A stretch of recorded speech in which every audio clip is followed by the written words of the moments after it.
Hello guys, in this video I am going to show you how to set the position leg correction function in the IGO Navigation application.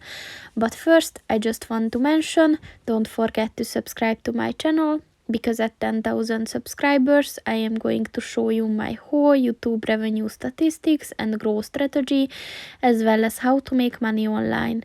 Let's jump into it.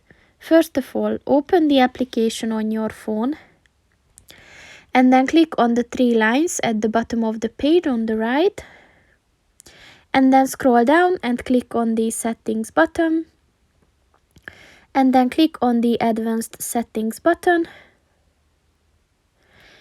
and then within this section look for the position leg correction button and just click on that.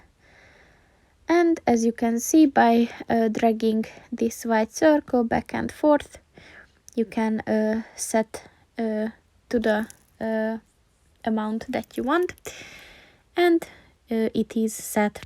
So that's pretty much it for this video, guys. See you in the next one. Goodbye.